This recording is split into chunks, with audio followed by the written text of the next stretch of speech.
Gloria a Dios. Bueno, estamos contentos de estar aquí con ustedes esta noche. ¿Cuántos están, verdad? ¿Gozosos? Estudiar la palabra del Señor. Vamos a, ahora pusieron el gráfico en inglés, pero es arraigado, me imagino rooted.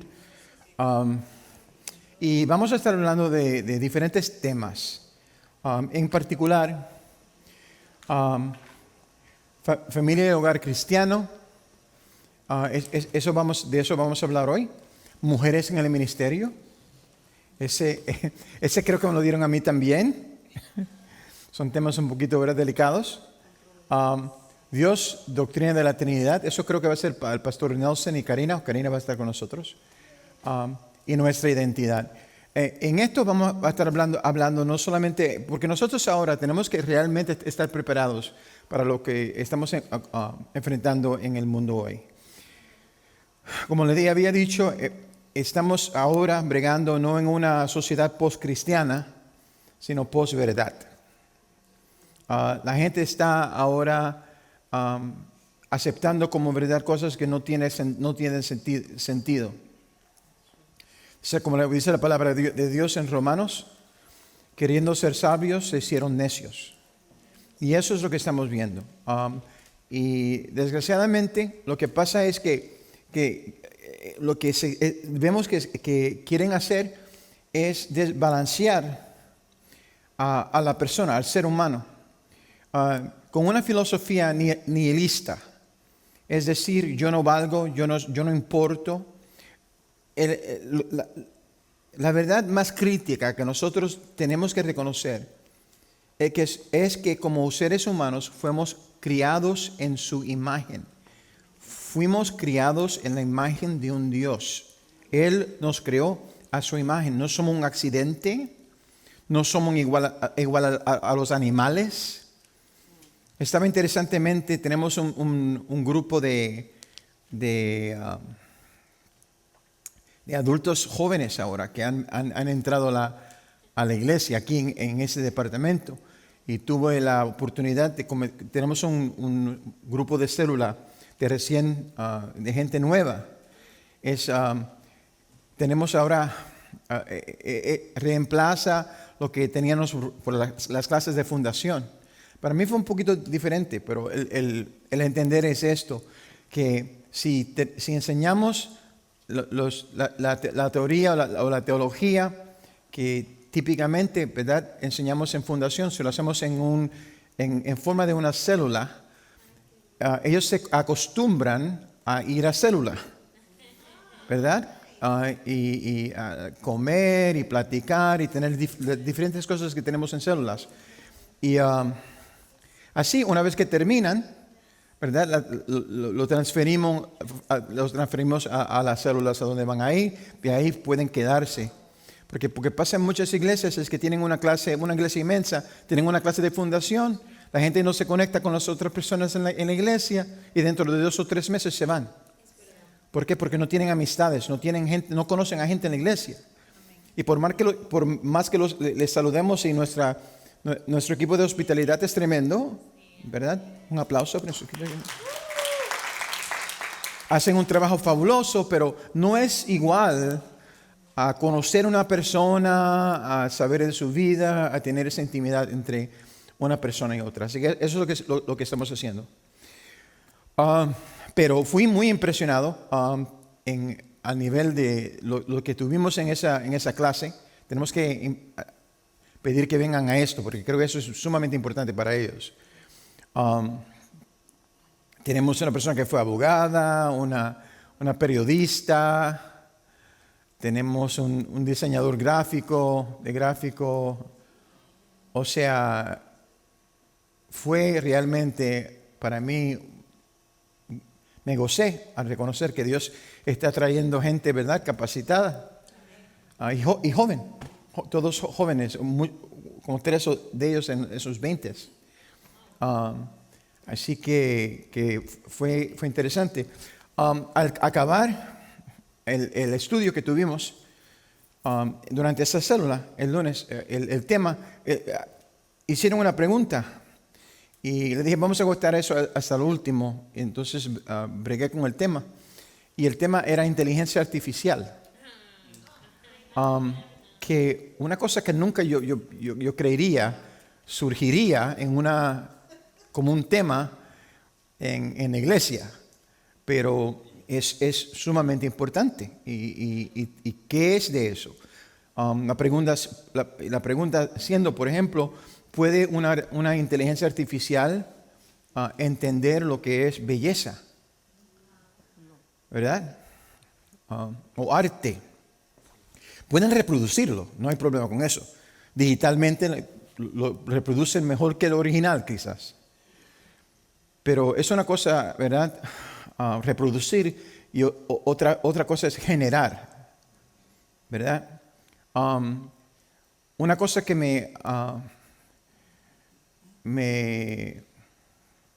como que me abrió los ojos y entendimiento un poquito, es que ahora la gente que está en esto, en el particular Elon Musk estaba hablando, y él está muy preocupado por eso, aunque eso es lo que a él le encanta como ingeniero. Pero él dijo que él está alerta, él sabe que hay gente que ahora le está enseñando a la computadora a cómo mentir. Enseñando cómo mentir. Es una cosa increíble, porque si una computadora te está mintiendo, entonces, ¿qué es real, qué no es real? ¿Qué pasa cuando se vuelve en contra tuya? Cuando tu existencia perjudica en la mente, ¿verdad? En la ingeniería de esa mente artificial, le es un problema. Entonces la pregunta fue que, ¿qué es, por ejemplo, ¿puede una computadora entender lo que es belleza? Entonces, Elon lo contestó de una manera interesante, para mí me tocó, fue esto. Él dijo, esa no es una pregunta realmente científica. Para mí, yo puedo contestar preguntas científicas, pero esa pregunta es más filosófica que científica. Eso depende, para yo contestar esa pregunta, ¿puede una inteligencia artificial reconocer belleza? Tenemos que primeramente examinar el ser humano. Si vemos al ser humano como una máquina hecha de células, de agua, de cosas eléctricas que pasan aquí adentro de este cuerpo, si eso es lo que somos, el total de lo que somos, entonces teóricamente podemos reproducir eso en una máquina. Pero si en este ser humano hay un alma, hay un espíritu que nos anima, que nos empuja, que nos da autoestima y autovalor, o sea que no proviene de uno, sino que proviene de otro sitio, entonces la cosa es totalmente diferente. Entonces la pregunta es no se puede, más nunca se podrá reproducir. Nosotros, y regresamos a lo primero que dije, lo más importante es que nosotros reconozcamos que somos creados en la imagen de Dios. Hombre y mujer. Dos, no A, B, C, D, E, F, E, H, I, J, K, I, L, N, M, N. No. Hombre y mujer los creó Dios. Entonces, ya ven que los temas se están aumentando y el nivel de estudio, el nivel de conocimiento que tenemos que tener. Un joven me hizo la pregunta, pastor, ¿qué hago cuando estoy testificando a una persona? Él es joven, en sus 20s. Le estoy testificando a una persona, pero esa persona está comprando esa filosofía entera. Es completamente woke, o sea, está completamente en esa mente. ¿Cómo yo entonces puedo convencerlo? ¿Verdad? Acerca de esas verdades. Y yo le contesté, con tu vida. O sea, una cosa es creer algo filosóficamente, otra cosa es observar, ¿verdad? Lo que es la presencia de Dios, el Espíritu Santo en la vida de una persona. O sea, con su testimonio. Invítalo a comer, tráelo a la casa. Si estamos hablando del tema de matrimonio, él está casado con su esposa, para que ellos puedan observar qué es un matrimonio cristiano, cómo se comportan, cómo se aman. ¿Ven? Entonces ellos pueden comparar eso, que esperamos sea bastante diferente a lo que puedan ver en un hogar que no tiene a Cristo como el centro. Anyway, vamos a estar hablando de todos esos temas y más, que van a ser bastante profundos. Así que, por favor, inviten a otros, y si tienen hijos o tienen hermanitos, invítenlo, porque queremos que ellos vean que aquí no estamos predicando y tirando la Biblia encima de la cabeza a la gente, ¿entienden? Que si algo es cierto, es que dentro de la casa de Dios se examinan las cosas, ¿verdad? Analizamos, tenemos intercambio, ¿verdad? Y valoramos, ¿verdad? Ese don de Dios, ese regalo de Dios que Dios nos ha dado. Creándonos una imagen, nosotros también compartimos ciertas características de Dios. No todas, pero ciertas las tenemos. Libre albedrío, por ejemplo. La habilidad de crear. Eso lo recibimos de nosotros, lo recibimos de nuestro Padre Celestial. Y es eso por el cual Jesús, cuando sus discípulos le preguntaron, enséñanos a orar. Él no comenzó diciendo, creador del universo. Y es cierto, creador del universo, que el que hizo todo lo que existe. No, él dice, cuando tú oras así, Padre nuestro. ¿Por qué? Si vamos a orar Padre nuestro, tenemos que tener un concepto de qué es un Padre. ¿Y por qué es que nosotros debemos de referirnos a Dios como nuestro Padre? ¿Por qué? Por protección, por provisión, por todas las cosas que son características o deben de ser características de una persona que es un padre, un esposo dentro de un hogar. Bueno, por ahí vamos. Lección número 1, familia y hogar cristiano. Amén.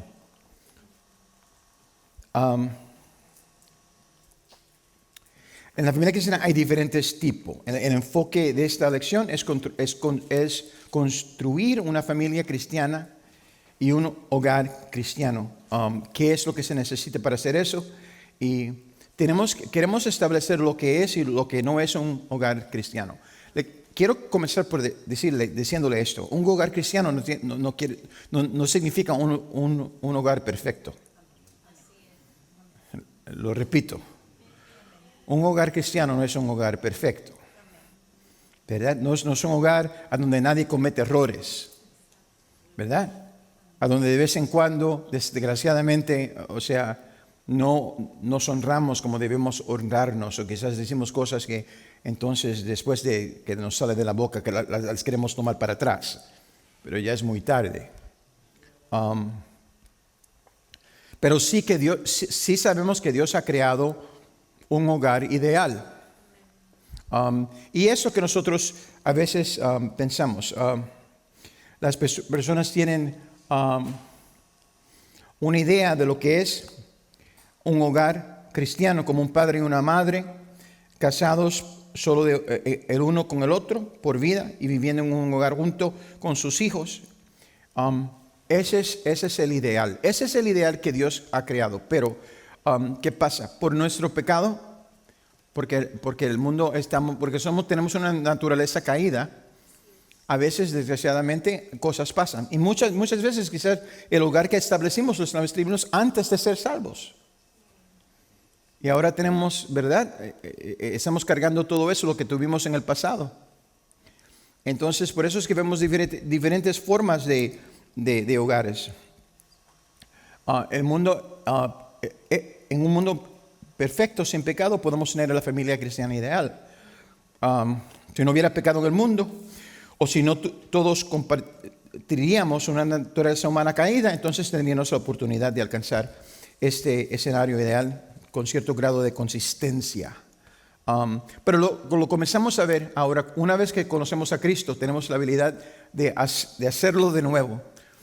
Dice aquí, todas las cosas han pasado, he aquí, todas las cosas son hechas nuevas. Move up towards the front if you can. Only so if people come in, they don't think the sitting in the back is cool. Okay, so let's just move forward. Múvanse para adelante, por favor. Quiero estimular a la gente que entre, que no se sienten atrás. Amén. La verdad del asunto es que debido a nuestra naturaleza pecaminosa y debido al hecho de que vivimos en este mundo caído, tenemos hogares que son diferentes a este ideal. Por ejemplo, ¿verdad? Tenemos madres solteras con hijos o padres solteros con hijos. Diferente tipo de arreglo, vamos a decir, en el hogar. Y eso no quiere decir que ese hogar no es cristiano. Lo más importante, ¿verdad? Lo que define un hogar cristiano es un hogar a donde Cristo es que está el encargado del hogar.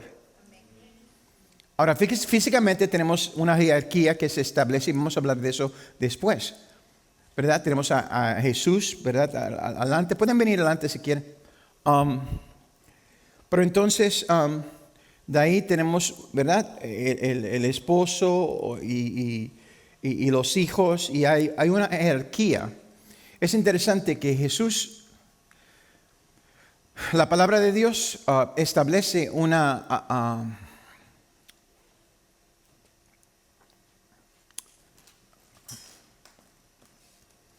analogía.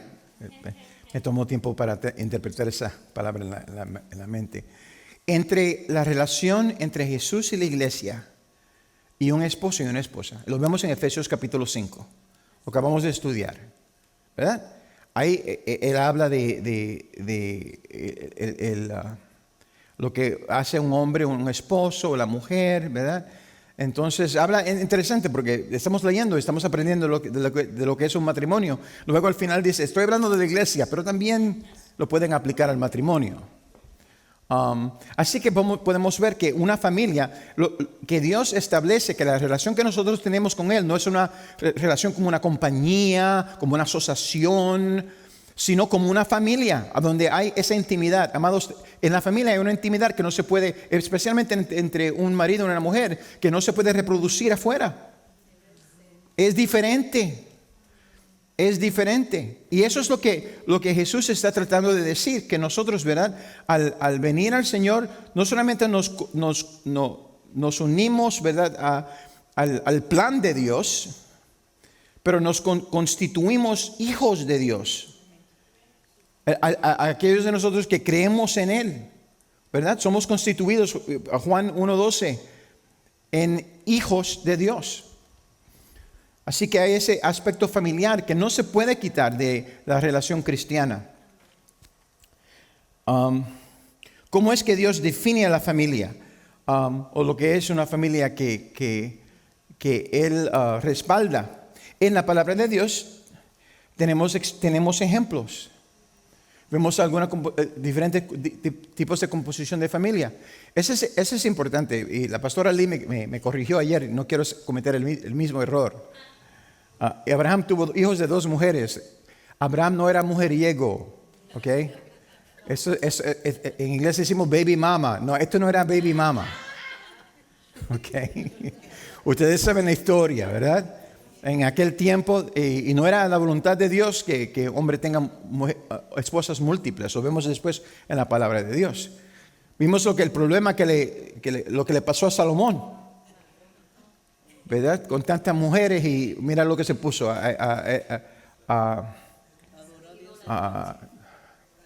to build. Edificar. Se puso a edificar, construir, gracias. Se puso a construir altares a dioses falsos para agradecer a sus mujeres. Y eso fue lo que Dios le dijo. Le dijo, no se casen con las mujeres paganas. ¿Por qué? Por eso mismo. porque lo iban a distraer y lo iban a sacar de esa posición de tener intimidad con Dios. Así que, pero Abraham tuvo 2 hijos de Sara, y Sara le dio su sirviente. Ustedes saben la situación. Boaz se casó con una mujer joven, Ruth, y vivió con su suegra Noemí. Así que no era una casa típica, ¿verdad? Había más personas. María, la madre de Jesús, era una madre viuda de 7 hijos que terminó viviendo con uno de los apóstoles de su hijo, Juan. María, su hermana Marta y su hermano Lázaro compartían un hogar. No sabemos realmente si eran casados o no. Puede que eran casados. En muchas culturas la familia vive junta. Yo no sé si ustedes saben, me imagino que en Centro y Suramérica, me imagino que los padres ancianos a veces se quedan con los hijos y uno cuida, tienen familias que son extendidas. Aquí lo hacen cuando vienen de otros países, hay 10, 20 personas viviendo en un apartamento. Muchas veces de la misma familia, tratando, ¿verdad?, ayudándose el uno al otro. Así lo vimos con María, Marta y Lázaro.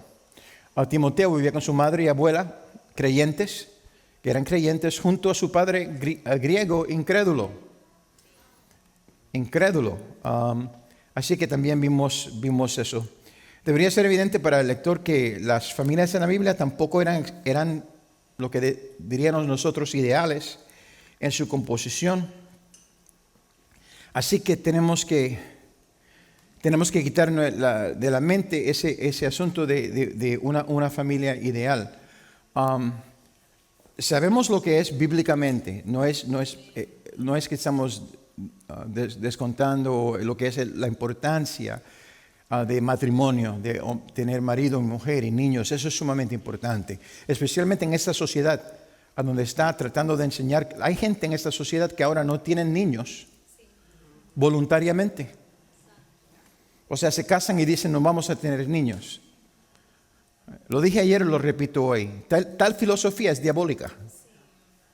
Una cosa es no poder tener hijos. Eso es una cosa. Para eso tenemos adopción, tenemos maneras que uno puede, ¿verdad?, no perder ese gozo.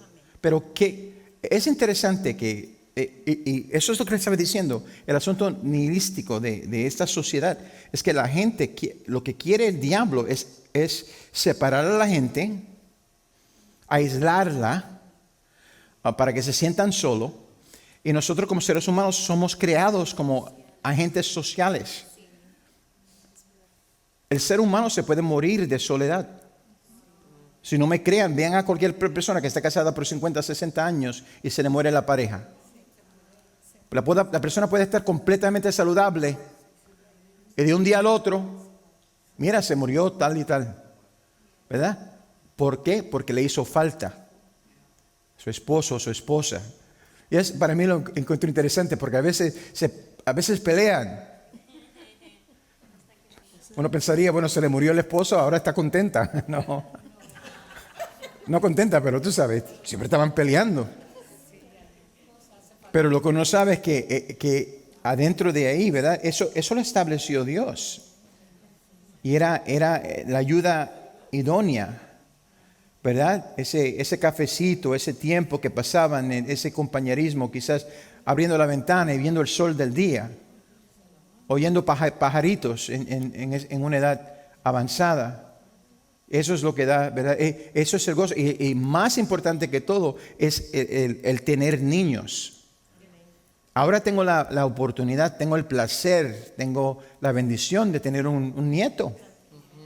Y se comportó bien. El domingo estuvo aquí y oyó a su abuelito predicando la prédica entera y no lloró. Amén. Dice que tengo un nieto bendecido. Pentecostal, gloria a Dios. Cuando habla parece que está hablando en lengua, gloria a Dios, pero por ahora. pero sí, es el muchacho, qué deleite, ¿verdad? Y ahora le están diciendo a la gente que tú puedes tener felicidad sin niños. Sí, muy bien. ¿Qué te pasa cuando estás ancianos? Cuando llega a esa edad. Estás completamente solo, no tienes hijos.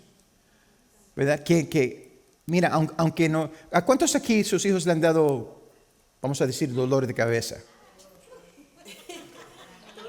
Wow, gente levantando los pies para arriba.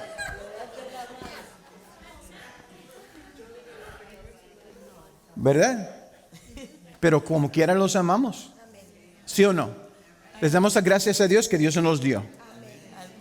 Y muchas veces vemos que cuando son torpes y hacen cosas, a veces uno, le voy a ser sincero, a veces uno ve a uno en ellos. Y tenemos que regañarlos, pero en la mente nos acordamos que sí, eso fue lo que hice yo. Y queremos reírnos, pero no podemos reírnos porque tenemos que corregir. Tenemos que corregir a ese niño por lo mismo que hicimos nosotros. Mira, no hagas eso. Y te ríe por detrás.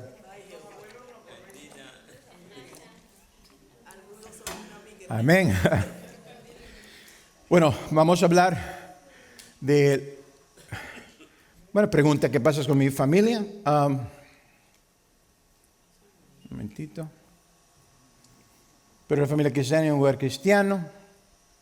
Sí, podemos tenerla. Podemos tenerla, según la palabra de Dios.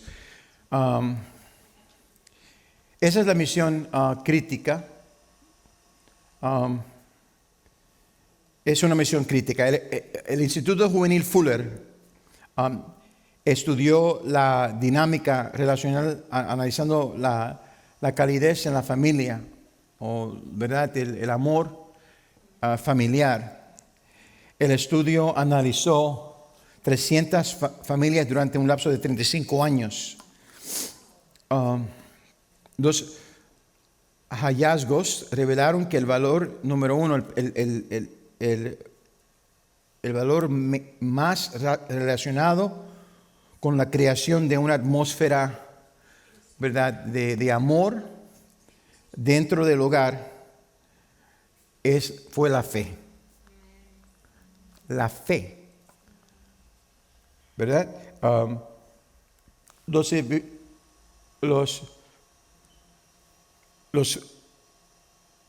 investigadores dijeron, las familias en las que los niños y los padres se sentían cercanos tenían más probabilidades de ser familiares en las que los niños adoptaron la fe de sus padres. ¿Le puedo decir algo? El mundo está indoctrinando a sus hijos. Por eso es que tanta gente está sacando a los hijos de la escuela ahora. No solamente creyentes, pero mundanos, gente seculares, porque han llegado han llegado a reconocer que este mundo ha perdido su mente y están enseñándole a nuestros hijos. Para mí, por ejemplo, el concepto de un transexual bailando con ropa interior de mujer ante niños o sentándose vestido completamente de una manera loca, leyendo un libro a niñitos de 4 o 5 años de edad, en la mente de qué adulto, o sea, que no ha perdido su mente, es aceptable. Es ridículo. Yo encuentro algo interesante. Por las redes sociales, muchos que se identifican como homosexual, gente que se identifica como homosexual, ahora se está enfogonando, se están poniendo bien alterados por lo que los transexuales están haciendo. Porque le están diciendo, no, ellos no te están atacando porque eres transexual. Te están atacando porque estás tratando de corruptir a sus hijos. ¿Verdad? Lo que haga tú, lo que haga yo, eso es una cosa, eso es algo. Pero una vez que vamos ahora a tratar de indoctrinar a los niños, es otra cosa totalmente. Y ahora ellos, la misma era que van a ir contra ustedes, los van a también venir contra nosotros. Es interesante cuando uno ve, ¿verdad? ¿Y qué hace la iglesia? Tenemos que despertarnos y reconocer que tenemos que indoctrinar nuestros hijos. Vamos a hablar de eso en un momento.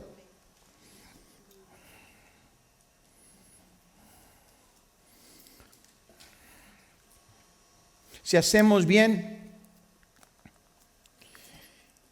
a la familia, todo en el mundo funciona bien. Es sumamente importante que la familia sea correcta, sea sana, sea completa, sea una familia que está establecida y ¿verdad?, rodeada del Espíritu Santo, que Dios esté, ¿verdad?, en la familia. Si nuestra familia está bien, el resto de la cosa, ¿verdad?, en nuestra vida trabaja. Si la familia está mal, pronto todo el resto vendremos en bancarrota, porque se necesita. Por eso es la palabra de Dios al decir qué es lo que califica una persona para ministerio, como obispo o como diácono o lo que sea, qué es lo que dice, y nos da, ¿verdad?, características de un padre que puede levantar su familia, que puede criar niños, ¿verdad?, y endoctrinarlos. Esa palabra endoctrinar en el mundo secular tiene una característica, o le dan una característica negativa. Pero esa palabra endoctrinar viene de doctrina. La doctrina, nosotros sabemos la sana doctrina es la palabra de Dios. O sea, con respecto teológico, doctrina es importante a cualquier cristiano. Que tengamos una doctrina. No tiene que ni ser cristiano, puede ser musulmán. Ellos tienen su doctrina, ¿verdad? Y el endoctrinar no es solamente algo que sería bueno, sino es la responsabilidad de, por ejemplo, los judíos tenían que endoctrinar a sus hijos. Y nosotros como cristianos tenemos que endoctrinar a nuestros niños, porque si no lo hacemos, el mundo va a venir y va a llenarse vacío. Eso es lo que va a pasar.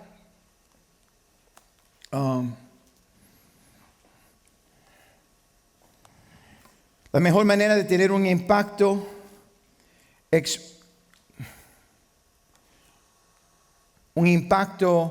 exponencial y generacional para Jesús es a través del legado de una familia que es íntegra, físicamente, emocionalmente y lo que es más importante, espiritualmente.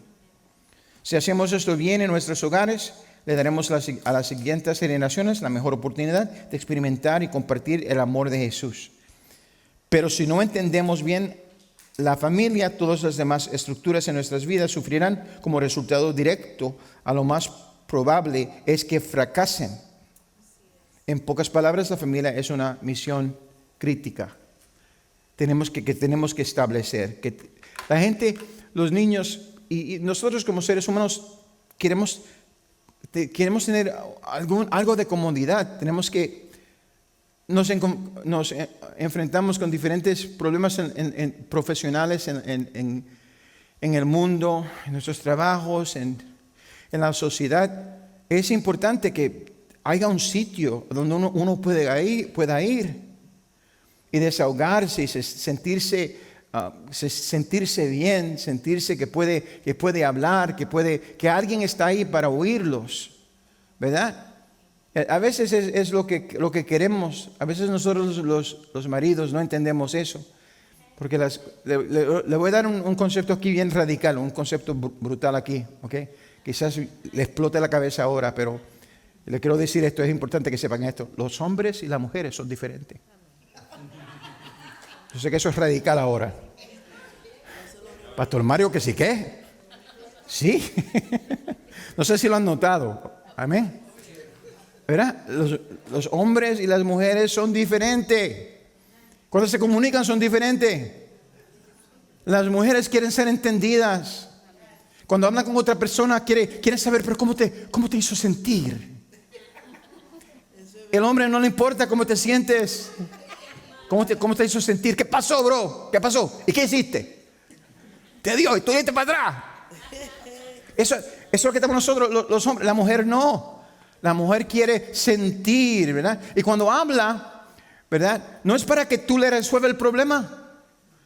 Te está compartiendo algo que y el hombre escucha. Se hace, porque quizás leyó un libro o escuchó al pastor Mario por un poquito. Entonces te deja hablar por un ratito.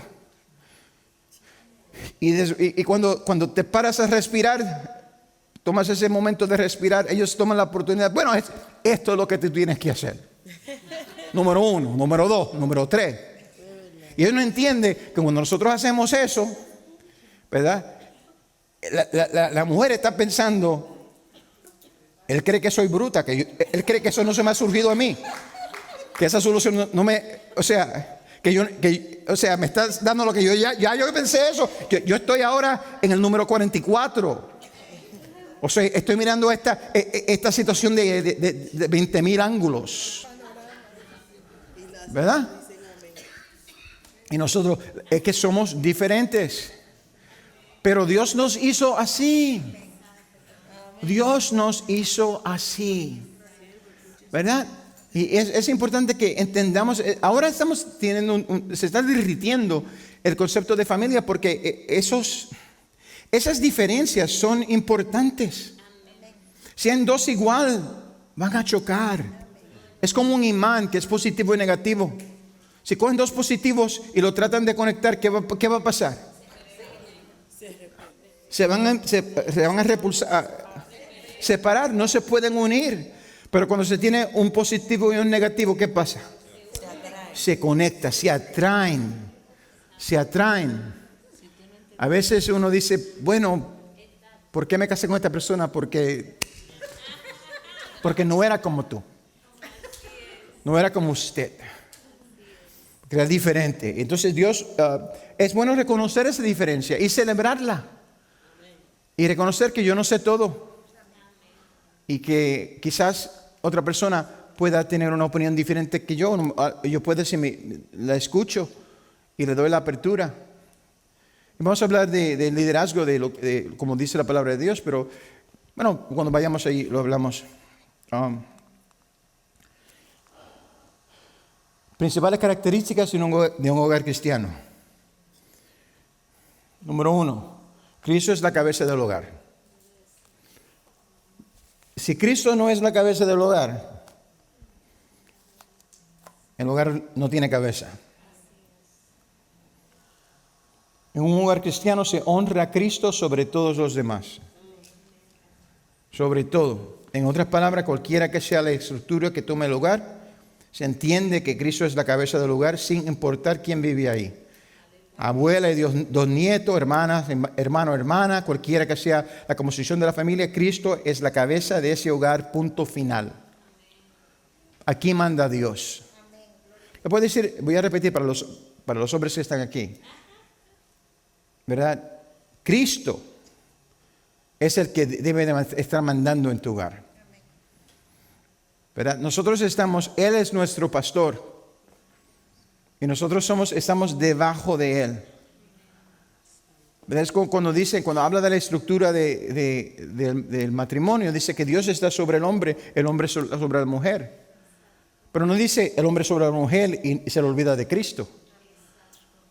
¿Verdad? Cuando una persona cuando un hombre es sinceramente salvo y ama a Dios, ¿verdad? Entonces ese amor que Dios le da, él la comparte con su pareja, él ama a su esposa de una manera diferente. ¿Por qué? Porque no es asunto, el matrimonio no es un contrato. How do you say covenant in Spanish? Un pacto. No es un contrato, es un pacto. Un pacto de sangre.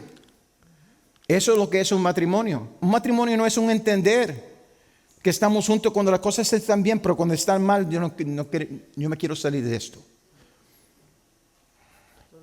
Tu esposa no es un carro viejo. O el esposo. ¿Verdad?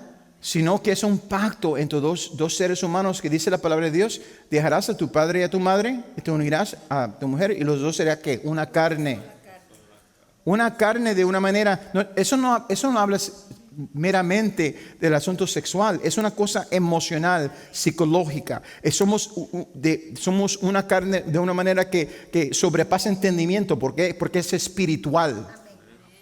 Recuerda lo que estaba hablando de Elon Musk, que dice, bueno, la cosa es, ¿hay un alma o no? Esa es la cosa, que esa atadura está a nivel del alma, ¿verdad? Por eso es que cuando perdemos a alguien que amamos, el dolor llega al alma. O sea, es algo que no es meramente la falta física. Que el arroz con gandules no me viene ahora. No. Sino que hay algo que ahora muere en mí.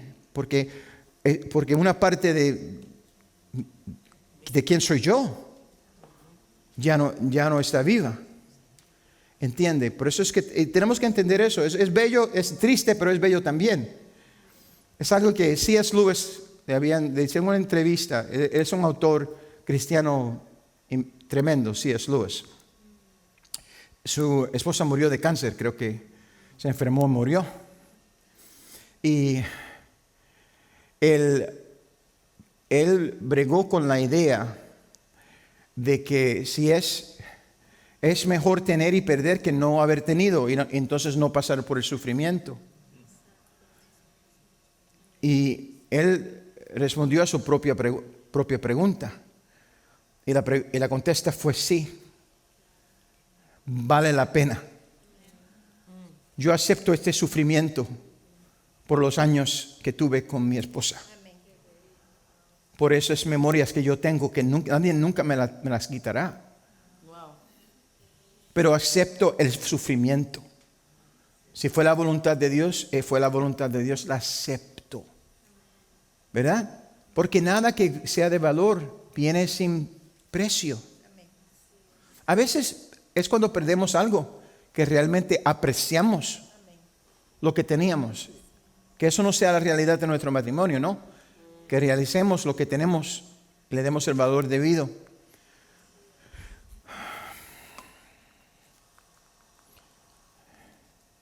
Eso significa que cualquiera que tenga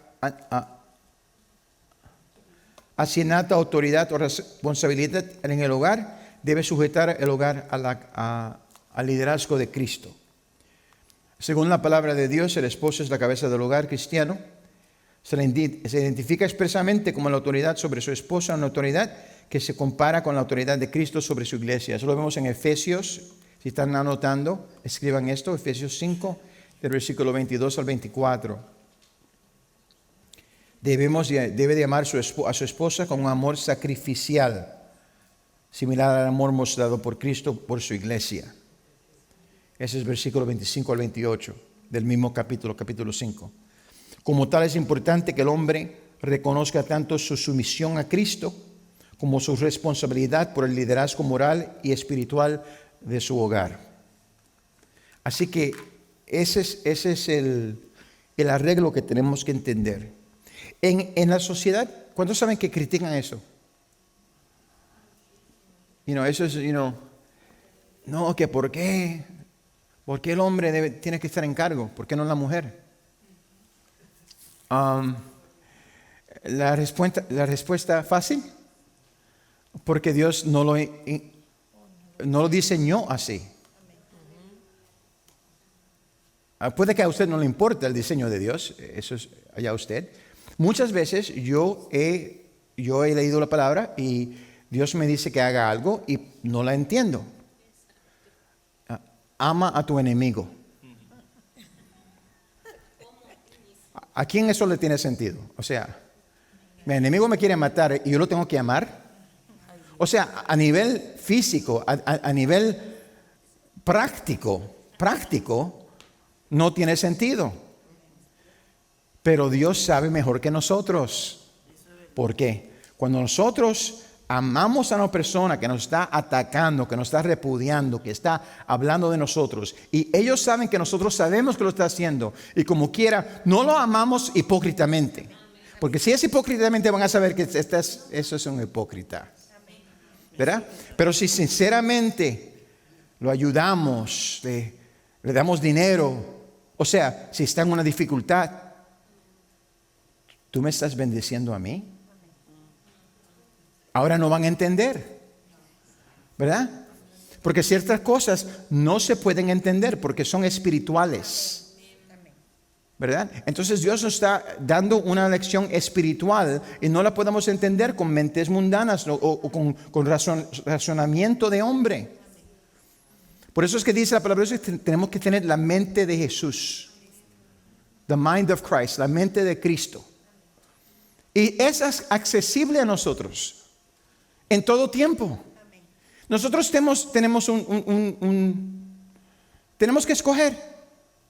O hacemos las cosas como nosotros queremos hacerlas, o nos sometemos a Dios y le dijimos, Señor, hágase su voluntad. Ahora tengo que yo saber cuál es la voluntad de Dios. Dice, mis ovejas oyen mi voz. No podemos seguirlo si no estamos oyéndolo. Oyen mi voz y me siguen. Tenemos que estar atentos a lo que Dios está tratando de hacer, aunque no nos guste, aunque no lo entendamos. No tenemos, o sea, nos está diciendo que hagamos una cosa que para nosotros es difícil de entender. Pero Dios Él conoce todo, es omnisciente. Él no está atado por tiempo. Él sabe el ayer, el hoy y el mañana. Nosotros no sabemos, pero Él sí lo sabe. Gloria a Dios. Si queremos que Cristo sea la cabeza de nuestro hogar, tenemos que reconocer y distinguir los distintos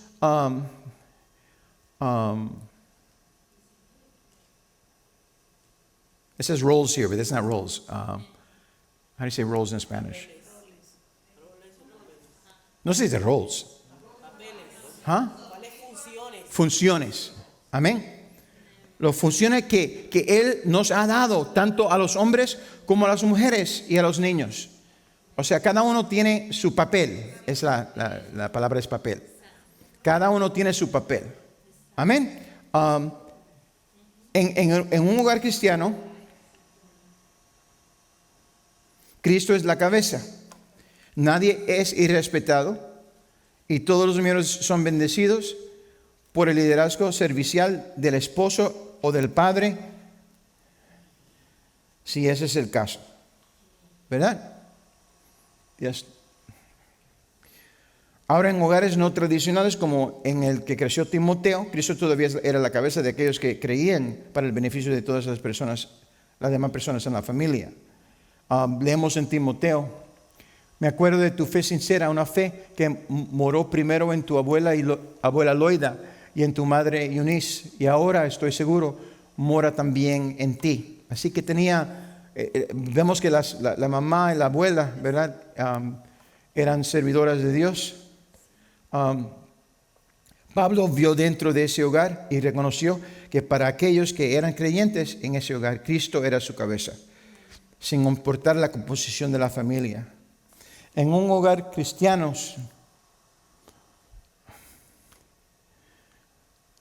en un hogar con incrédulos, los fieles pueden honrar a Cristo como un testimonio continuo de su fe.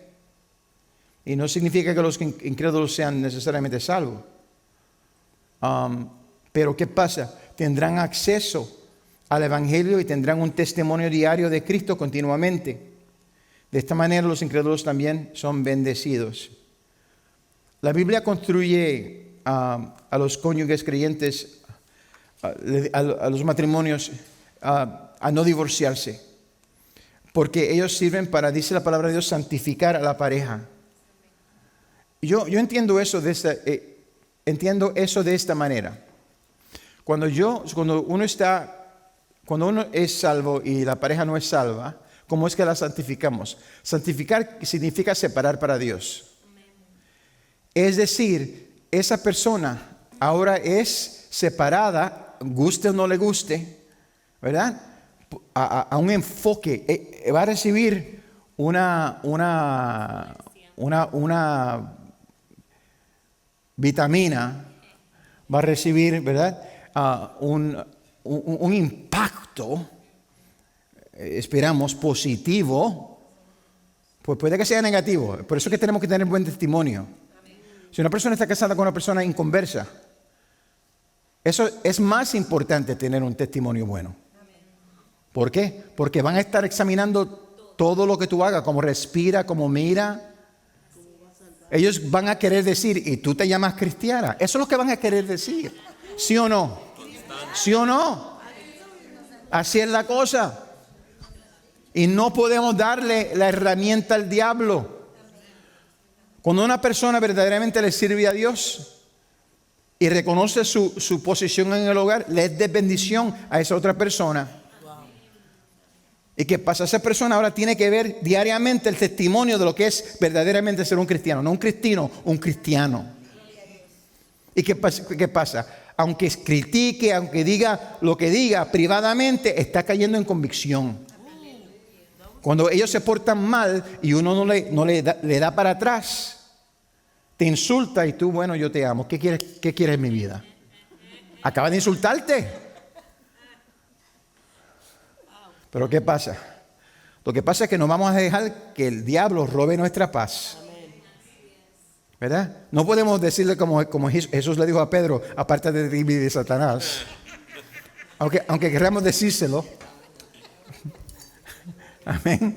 Pero sí podemos con nuestra vida ser de bendición y de una inspiración a la persona de lo que es ser verdaderamente cristiano. Sí. ¿El micrófono? ¿Quién tiene el micrófono?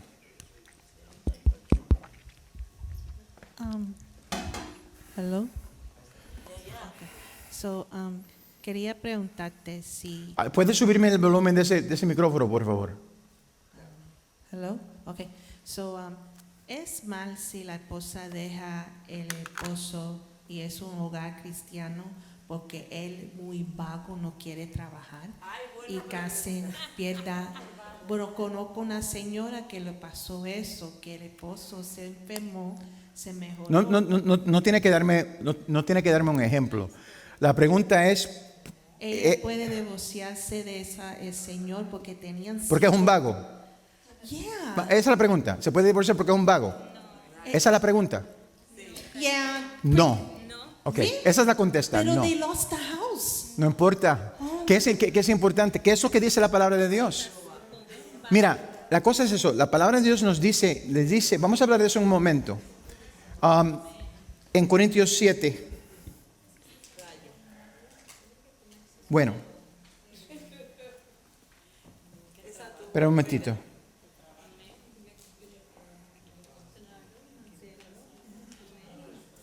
Vamos a hablar de eso en un momento, ¿ok? Cuando hablamos de someterse, vamos a... unos puntos de ahora vamos a darle eso por encima. Amén.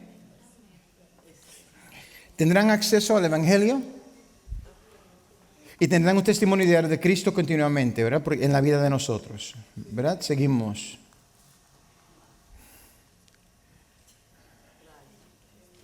Amén.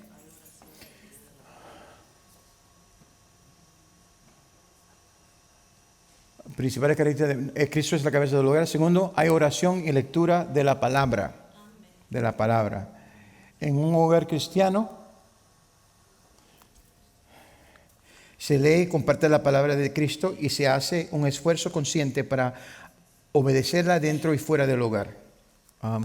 Si los niños nunca ven a sus padres con una Biblia abierta, leyendo, meditando, pensando en las cosas de Dios, si nunca ven eso en la casa, ¿cuál cree que es la probabilidad de que comiencen a ser lectores de la Biblia ellos mismos? Las posibilidades son muy pocas. Si los niños nunca escuchan una discusión entre papá y mamá sobre un tema de la Biblia, un pasaje de la Biblia, tal como la gente habla acerca de lo que sucedió durante el día o en las noticias, los niños no considerarán tales discusiones como una parte normal de la vida familiar cristiana. Si los niños nunca escuchan eso en su hogar, no van a aprender que el estudio y la discusión de la palabra es algo normal que debería estar surgiendo en la vida de uno personalmente y en el hogar. En un hogar cristiano debería ser normal tener muchas discusiones sobre la palabra. Dios ordenó que esto sea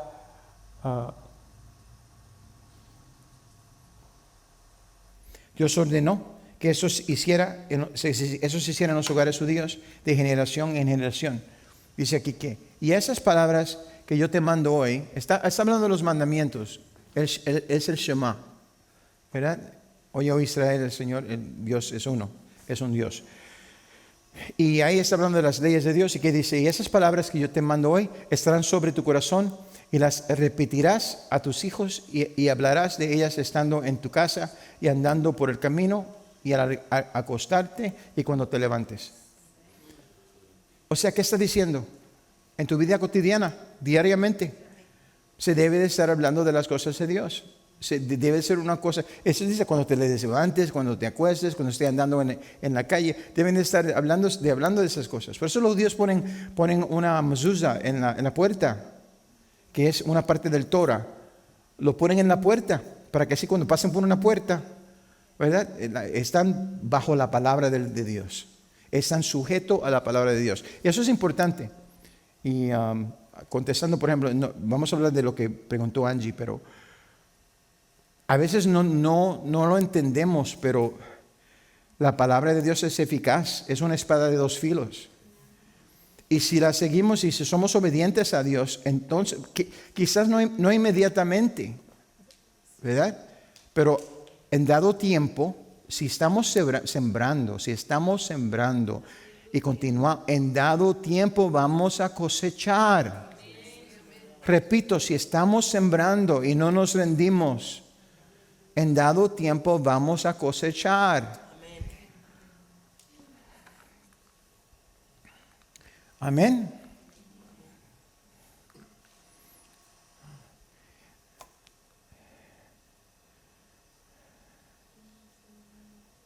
En un hogar cristiano se da fruto. Sería normal tener mucha discusión. Ok, está como un poquito mezclado. En un hogar cristiano sería normal tener mucha discusión sobre lo que es correcto, cuál es la actitud apropiada que debemos de tener. O sea, no solamente la palabra de Dios, sino lo que es correcto, lo que es moral, lo que es ético. ¿Cuál es la actitud apropiada que debemos de tener? O el lenguaje que debemos usar, o el tipo de amigos con quien debemos de elegir, o el entrenamiento que debemos, el entretenimiento que debemos consumir, o con qué frecuencia debemos ir a la iglesia. En un hogar que honra a Cristo, sobre todo, las líneas de conducta y su actitud están siempre bien definidas y alineadas con la palabra de Dios. Y eso es algo que quiero realmente enfatizar. Que tenemos que alinearnos con la palabra de Dios. Por eso es importante que la conozcamos. Si el único tiempo donde usted abre la palabra de Dios es cuando el pastor está predicando, van a tener un problema. Uno de los problemas míos a veces, una de mis quejas, es cuando la gente no está trayendo a los niños durante el servicio durante la semana. Porque los niños tienen que dormir. Bueno, los niños tienen que ir al cielo y no queremos que vayan al infierno. ¿Ok? Yo no sé qué le pasa a la gente ahora. Y voy a quejarme un poquito. Desahogarme aquí. Me voy a desahogar. Tiene que lidiar con mis problemas psicológicos. Ok, vamos a hablar un poquito. Pero ¿qué le pasa a la gente? Que los niños son como cristales finos, o sea, se van a romper porque pierden un poco de sueño. ¿Por qué? Porque están en la palabra de Dios. Mi mamá me pusían en el asiento y a veces me traía una almohada porque ahí si me iba a dormir, y a veces yo me recuerdo como niñito, me recuerdo acostarme en el banco de la iglesia. Yo no sé cómo pero me recuerdo oír al pastor predicando. Y aunque usted no lo crea, yo me recuerdo, esas palabras que él estaba diciendo me estaban entrando. Me estaban entrando. ¿Y qué hizo mi mamá? Mi mamá me enseñó a mí que eso era casi diariamente. Íbamos a la iglesia casi todos los días. Pero es que de la escuela. Ahora los muchachos en la escuela, muchos de ellos no pueden ni leer, no pueden hacer matemática. ¿Me están oyendo? Pero nosotros que nos criamos así, a mitad de que yo tengo, muchos de ellos tienen su doctorado. Uno era ingeniero nuclear, que fue capitán sobre dos submarines. nucleares. O sea, de esos muchachos con el cual yo me crié, que nuestras madres nos forzaron a venir a la iglesia, ¿verdad? Cuando iba cuando iba a la escuela, ¿verdad? Sin dormir, sacaba A. ¿Por qué? Porque no quería, porque amaba a mi mamá, respetaba a Dios, y yo sabía que tenía que tener los grados buenos si realmente voy a, número uno, complacer a mi mamá, mi mamá primero, entonces Dios. Entonces a Dios, ¿verdad? Y así fue la cosa. El punto es que tenemos nuestras prioridades tan mezcladas. Los niños no son hechos de vidrio. Amén. ¿Cuántos cocotazos no me di yo? Las madres ahora no quieren que el nene juegue. No, cuidado. Cuidado, y le damos esto. Para contaminar su mente. Toma una llave al infierno. Tómala. Sí, pero no te pongas a brincar allí que baja y te cae. Que te caiga. Así es que aprende a brincar mejor.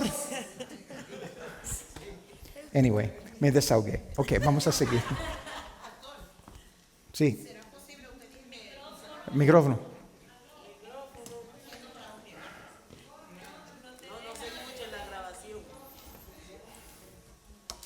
Pastor, usted dijo que nosotros ahora los padres hacen los niños frágiles. ¿Será posible que son ídolos? ¿Qué son qué? Ídolos. Idols. Yeah. Yo no tengo una explicación para eso. Realmente yo no puedo explicar lo que estoy observando. Sí te puedo decir que es erróneo, que es una filosofía incorrecta, que lo que va a hacer es engreír al niño, que le vas a enseñar, lo vas a hacer frágil. Por eso es que ahora necesitan espacios en universidades, espacios seguros.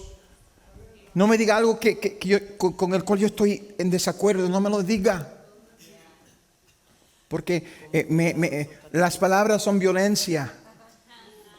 Ven acá, yo te doy una cosa y te enseño lo que es violencia. ¿Qué es violencia? Eso no, brother, yo me crié en el Bronx, yo sé lo que es violencia. ¿A dónde se está criando esta gente? Es violencia. Mira, tú no sabes lo que es violencia. Déjate de eso. Especialmente para mí, a los hombres. Estamos haciendo los hombres mujeres. Perdone, no quieren insultar. Pero creo que las mujeres quieren que los hombres sean hombres. Yo no quiero que una mujer quiere que su hombre sea una mujer. No. Que vean imagínense que su esposo venga a la casa. El gerente me hirió tanto hoy. Me habló mal. Y uno, bueno, querido, o sea, puede que tenga alguna, pero chico. Bueno, busca otro trabajo. Busca otro trabajo. ¿Qué te pasa? Otro trabajo y otra esposa, porque después de ese chiquichón. Ay, Señor. No, la cosa es que es interesante porque la gente, ahora las mujeres modernas, ¿verdad? Yo no sé de dónde vienen estas mujeres modernas, o sea, ¿qué es la mentalidad?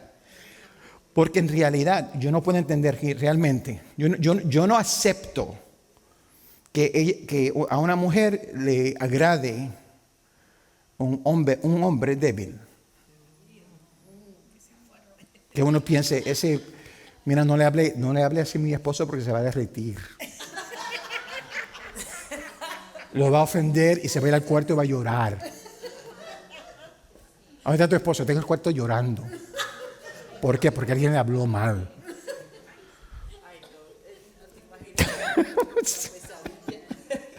I'm sorry. Queriendo ser sabios se hicieron necios.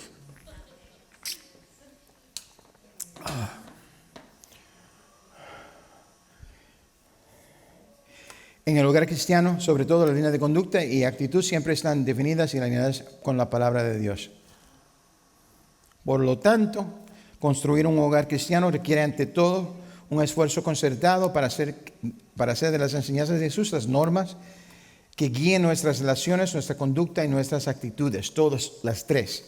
Las personas de la familia sabrán que esto es así por experiencia personal, o sea, lo van a experimentar personalmente. Los que están afuera, que están observando, lo van a aprender por observación. Que aquí esta familia es diferente, todos verán una diferencia, incluso cuando no pueden señalar por qué existe esa diferencia. Un hogar cristiano da frutos. Hay cierto fruto evidente de aquellos que viven en un hogar cristiano. Y este fruto es visible para aquellos, como dije anteriormente, que están afuera mirando hacia adentro. Un hogar cristiano bien establecido cumple con las siguientes expectativas. Número 1, los hombres o los esposos aman a sus esposas. No solamente amor, yo te amo, no, sino que como Cristo amó a la iglesia. Es un amor sacrificial. Y es interesante, cuando una mujer, cuando una esposa ve que el esposo daría todo por ella, hace su trabajo como esposa mucho más fácil. Hace el próximo punto más fácil. El próximo punto es difícil. Las mujeres respetan y se someten a sus maridos. Y ambos voluntaria y graciosamente se someten a ellos.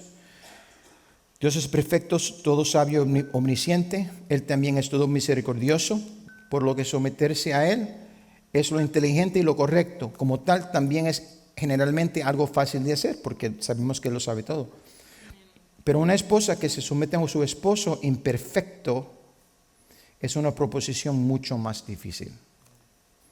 Someterse a alguien que podría tener menos experiencia, menos educación o competencia que usted no es una tarea fácil. Pero no obstante es lo correcto porque el Señor lo ordenó que se hiciera sabiendo todas las cosas. Dios decía y por lo tanto ordena a las esposas que respeten a sus maridos a pesar de sus imperfecciones.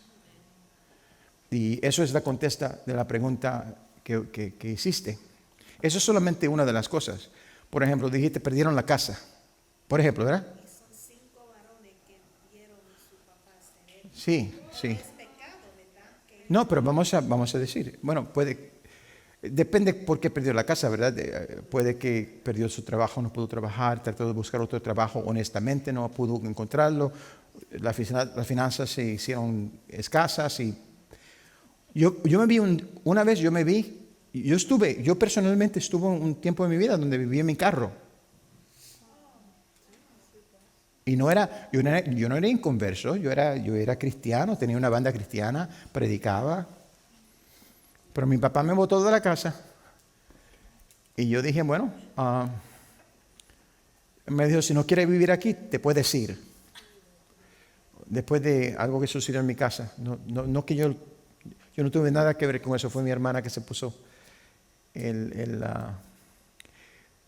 mi madrastra, o en aquel entonces él estaba viviendo con una mujer, con la vecina, y me dejó solo en el apartamento del lado. Estaba yo solo criándome yo mismo, y él estaba con la vecina. Y en ese entonces yo estaba yendo a NYU, yo era un premédico, I was in pre-med en NYU. Y mi hermana vino a visitarnos, y entonces yo fui a la casa, al hogar al lado, y estaban cenando. Y mi hermana estaba visitando. Entonces yo inocentemente le dije, ¿hay comida? Y me dice la mujer, no, perdona, no hay comida para ti, no restó comida para ti. Entonces mi hermana, que me cuidaba a mí desde pequeñito, se enojó. Y mi hermana no era una persona que aguantaba la lengua. I can relate to that. Y ella se puso, porque los otros muchachos que estaban, los hijos de la vecina tenían problemas con droga. Y ahora tiene tu hijo que viene a la universidad, que está estudiando para ser médico, y no le guardaste un poco de comida. Y ella, abochornó, no está correcto, abochornó a mi papá delante de todos ellos. Y yo me fui ligero. Yo me fui, mira, no te apures, yo me como una pizza. Yo me fui. Y ahí mi papá vino, se fue, mi hermana se fue. Y se fue. Entonces mi papá vino a donde yo estaba. Y no encontró a mi hermana. Tú sabes, vamos a meterle la patada al gato. Si a ti no te gusta, te puedes ir. Y yo dije, wow, así tanto me amas. O sea, en mi mente, no lo dije con la boca. Y se salió. Entonces yo fui, cogí una bolsa, puse todas mis cosas. Y me salí. Y la puse en el carro y me fui. Y me quedé en el carro por unos días. Por un ratito. Y un amigo de la iglesia me dio un cuarto, gracias a Dios. Y años después, cuando tenía como 23 años, compré una casa. Porque Dios bendice los suyos. A veces hay sufrimiento y si perdemos casa, o sea, lo que sea. Pero a mí nunca se me fue la fe. O sea, cuando yo estaba en ese carro, yo estaba alabando al Señor. Esta es tu voluntad, Señor, a mí no me importa. Yo sé que tú me vas a bendecir. Y tarde o temprano, a veces toma tiempo. Pero no hay mal que por bien no venga, que Dios no, o sea, todo lo que pasa, nos pasa. Dios lo permite. Y todo obra para bien.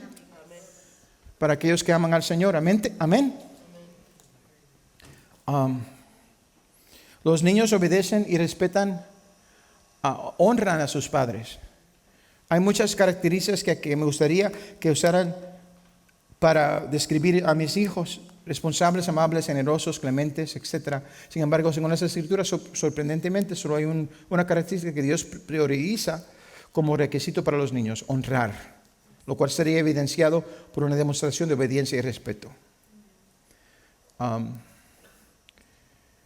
La expectativa es que ambos honren, obedezcan y respeten a sus padres. Los padres que crían a sus hijos en un hogar cristiano esperan que sus hijos se comporten correctamente, mostrando el debido honor a sus padres. Como padres, como cuando ejemplifican lo que significa ser cristiano en el hogar, dando buen fruto, como se discutió anteriormente, están dejando que sus acciones hablen en su nombre, mientras entrenan a sus hijos para alinearse con los estándares que Dios establece en su palabra. Amén. Como padres debemos priorizar, enseñar a nuestros hijos a honrar a sus padres, obedeciéndolos y respetándolos. ¿Por qué? Porque así como un hijo honra a su padre natural, a su vez aprenderá a honrar a su Padre celestial, obedeciéndolo y respetándolo. Y es diferente cuando no solamente es obedecer, es honrar.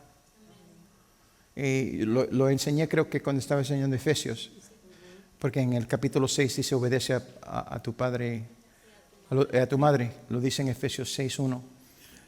Pero una cosa es obedecer, a veces obedecemos pero no honramos. O sea, lo hacemos a las malas. O sea, por afuera estamos obedeciendo, por adentro estamos en rebeldía. Sí. Micrófono. Quítate la máscara, por favor.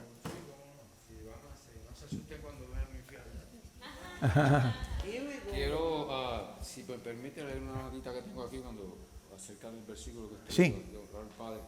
No, por favor, ponte el micrófono en la boca. Ahora tengo que escribir acerca de ese versículo, si lo puedo compartir. ¿De qué honra? De honrar, de lo que significa honrar. Honrar, sí. Honrar al padre y a la madre no consiste únicamente en obedecer lo que ellos dicen. Es además ocuparse de ellos y suplir sus necesidades. No obstante, ya no tengamos que vivir sujetos a su autoridad por razones de emancipación o autonomía, ya que, de acuerdo con la Santa Biblia, esta es una manera de recompensar todo lo que ellos hicieron para criar y apoyar a sus hijos.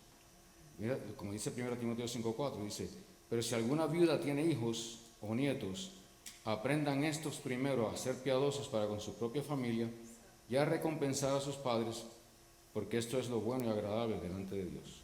Perfecto. Perfecto. Amén. Bien dicho. El honrar a tu padre y tu madre es un deber, es una responsabilidad. No es algo que podemos elegir no hacer.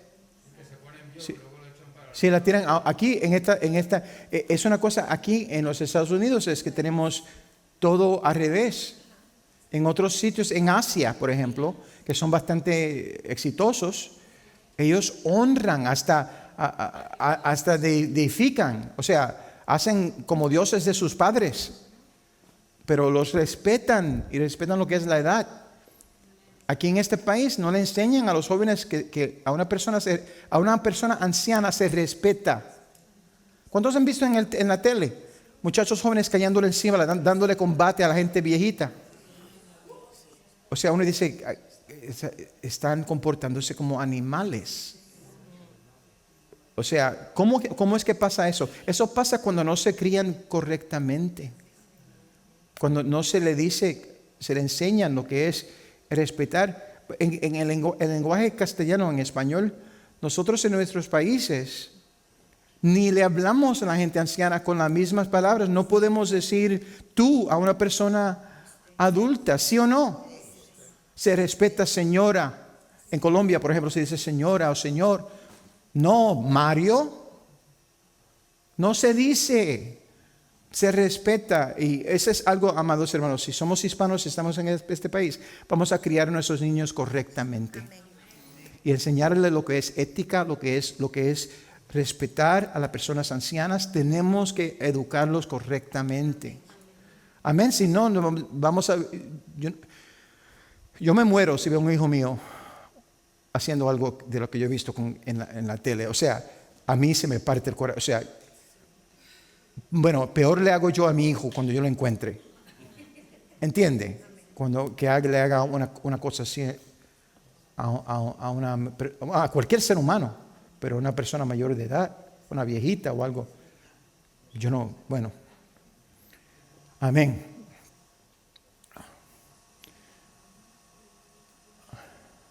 Hijos, obedeced al Señor vuestros padres, porque es justo. Honra a tu padre y tu madre, que es el primer mandamiento, con proveza, para que te vaya bien y seas de larga vida sobre la tierra. Dios te bendice también. No solamente te bendice si lo hace. Servir a Dios en su familia. El diseño de Dios es que toda la familia le sirva. No voy a leer el diseño de Dios. Ahí vamos a leer eso, que al principio todos estaban bajo la dirección de su padre, en la música. Ahí vemos, ¿verdad?, que los levitas estaban sujetos por familia en el templo, ¿verdad? Se honraban y, le servían a Dios juntos. En las Escrituras, los deberes a menudo se asignaban a las familias y no solo los individuos, trabajaban en equipo. Todo fue Esto fue particularmente evidente cuando se construyó el muro en Jerusalén bajo Nehemías.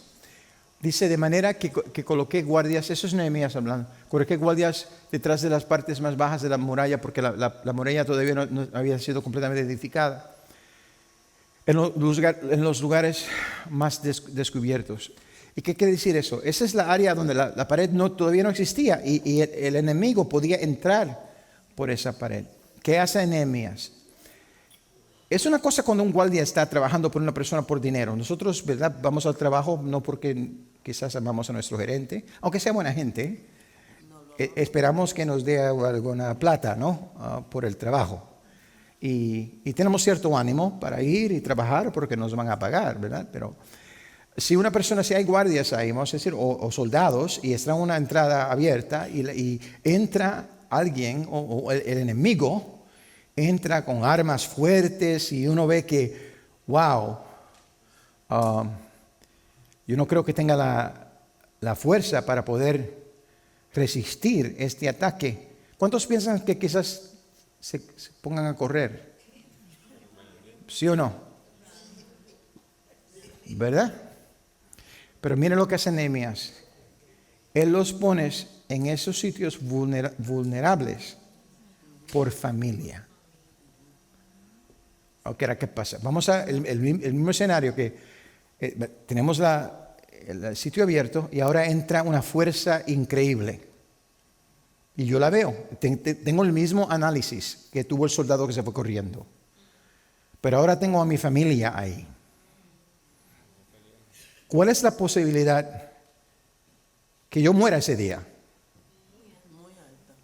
Muy alta. Porque antes que tú le das daño a mi hijo o a mi hija o a mi mujer, me vas a tener que matar a mí primero. Ahora yo voy a pelear con un ardor, o sea, va a ser diferente. Va a ser cuando uno pelea. Ese es el problema que tenemos ahora. Se están quedando con nuestros hijos porque la iglesia no está peleando por sus hijos. A decir, aquí hacemos la línea. Aquí vamos a poner la línea. De aquí, Satanás, tú no vas a pasar. No vas a pasar. Porque son mis hijos, que Dios me los dio a mí. Y yo soy responsable ante Dios. La escuela no es encargo, no son encargo de tus hijos.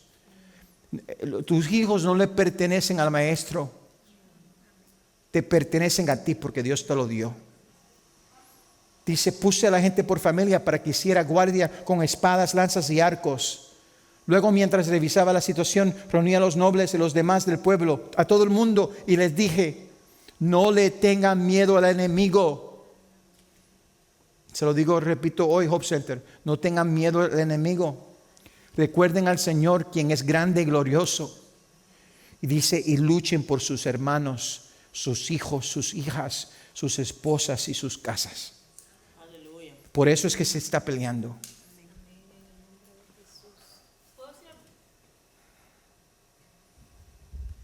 No, que quería decirle que eso mismo es lo que le enseñan a uno cuando está en el ejército, en el army. Te adiestran con diferentes personas, pero te hacen pasar por muchos trabajos, por muchas cosas diferentes para que tú hagas unidad. Entonces, cuando tú vas a la guerra, de verdad, como él es tu hermano, tu amigo, él te cuidó, comieron juntos, durmieron juntos, se prestaron dinero. Cuando van a la guerra, van en familia. Entonces matan al amigo y muchas veces la gente gana medallas y cosas, pero es porque no quiere dejar al amigo atrás. Por eso es que le dicen no one left behind. Es el mismo concepto. Absolutamente. Y ese concepto no es solamente en tu familia natural, pero tu familia espiritual. Aquí, ¿por qué nos llamamos hermanos y hermanas? Hermano tal, el hermano Henry, la hermana Debbie. No es porque el título suena bien, porque para Dios somos sus hijos. Y si somos los hijos de Dios, automáticamente somos hermanos y hermanas. Es una realidad espiritual. ¿Y por qué es importante? ¿Por qué? Porque si alguien imagínate que alguien no sepa que una persona es tu hermano, ¿verdad?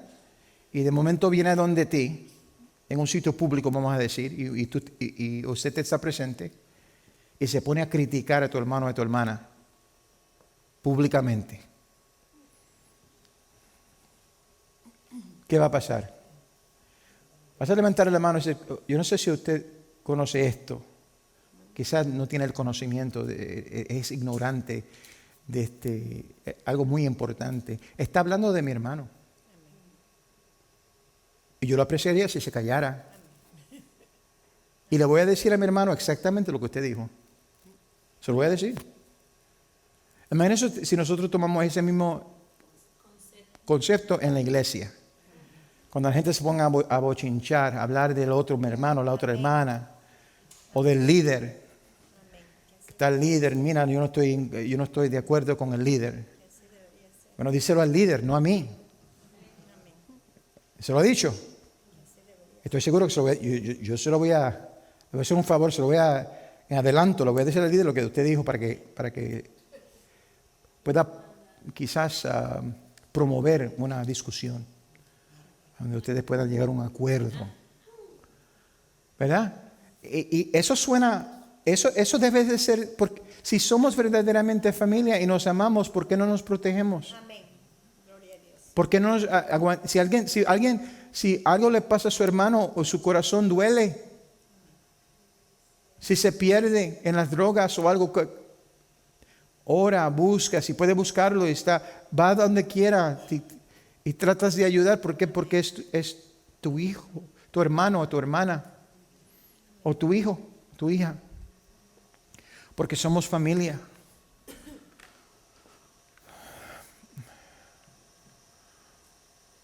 De manera similar, familias en la iglesia son animadas, ¿verdad? Explorar formas de servir a Dios juntas en el cuerpo de Cristo. En el capítulo 23 y 26 de Crónicas vemos diferentes cosas que la gente hacían en servicio a Dios. Juntos como familia, realizaron ceremonias, comieron, hicieron comida juntos, adorando a través de la música, administrando las comunidades, administrando el dinero, ¿verdad? Una vez los deberes se asignaron a la familia y no los individuos que trabajan en equipo, lo dije anteriormente.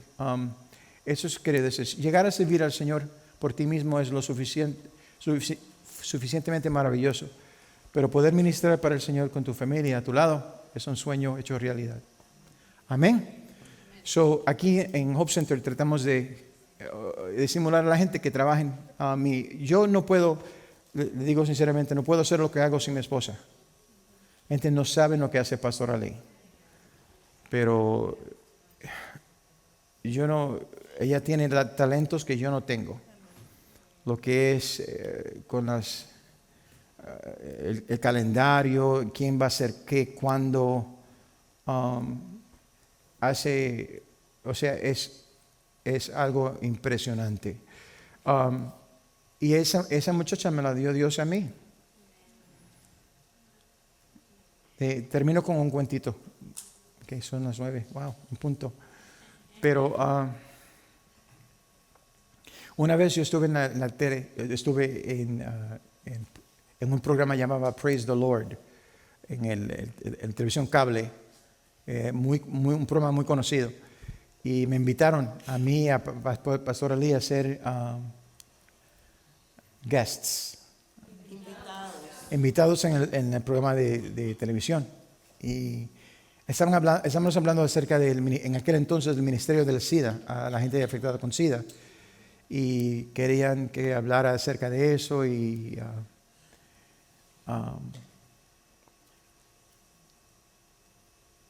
el que estaba coordinando la programación, the host,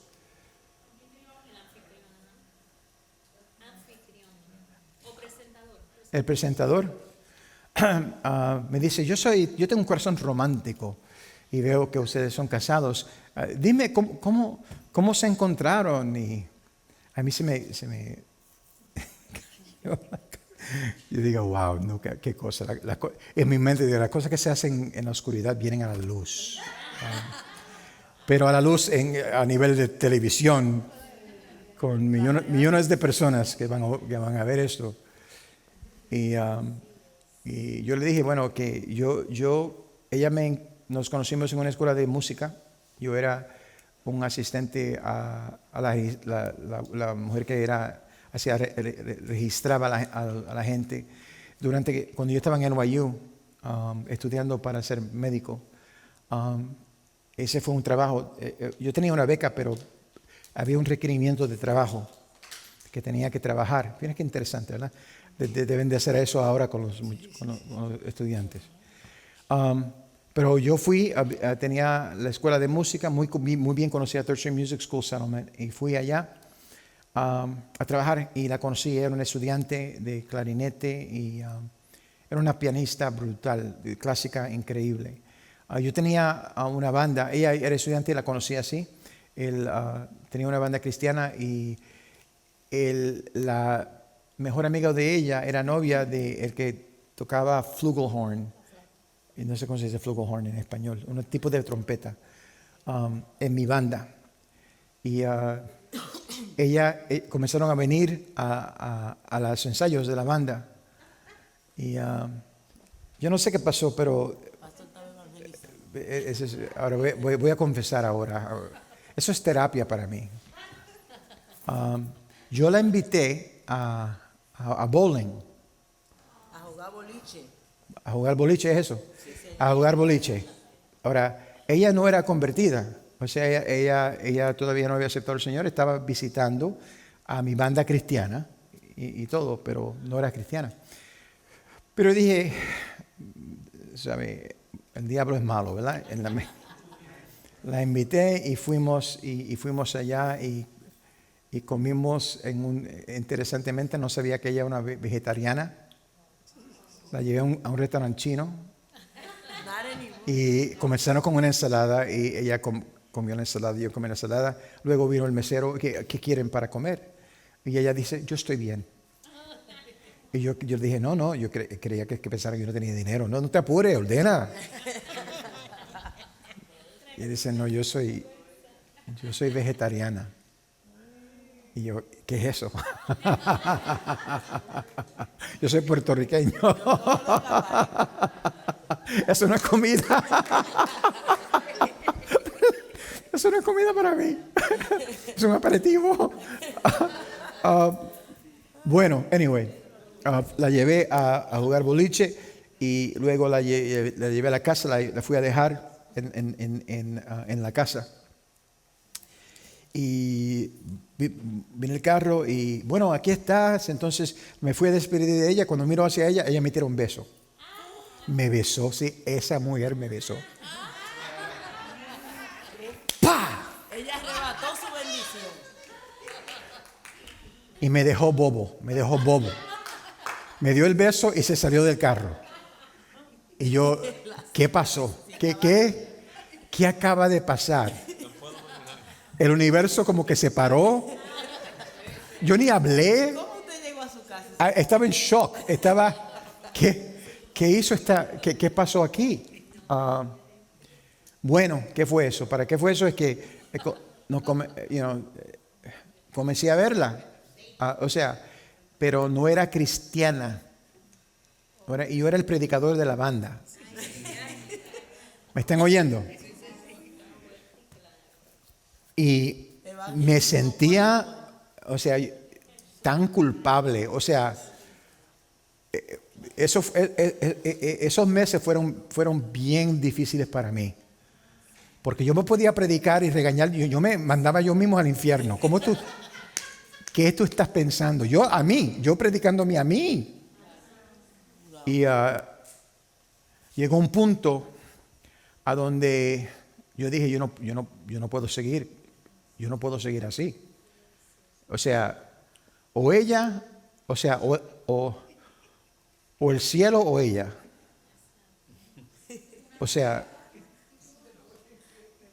¿Me quiero para el infierno o me quiero ir? No puedo seguir con esto. Entonces yo una noche le pedí perdón a Dios. Digo, no puedo seguir con esto, no puedo ser hipócrita, sí, no puedo.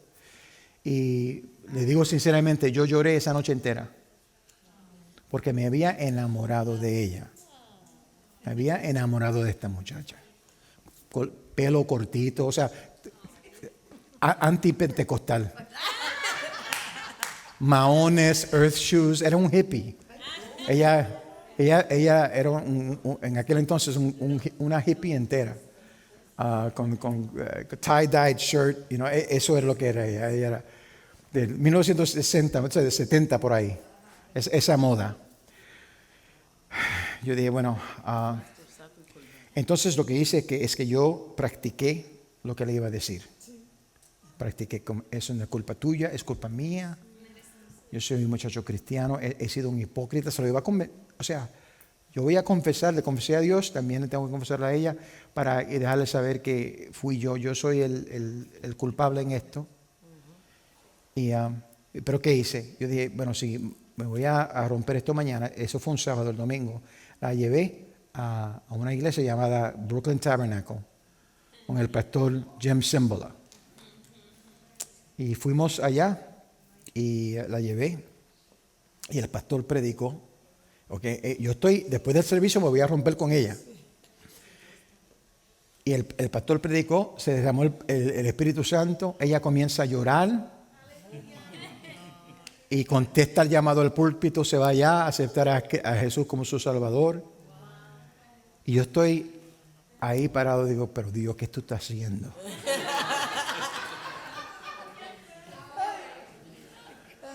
¿Qué es esto?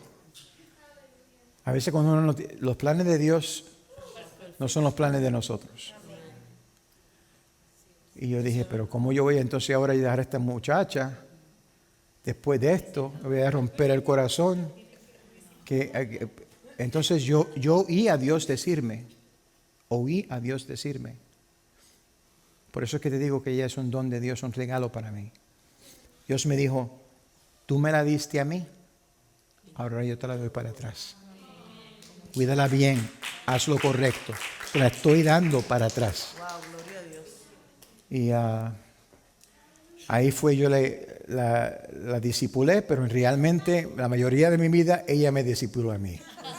Lo digo con honestidad.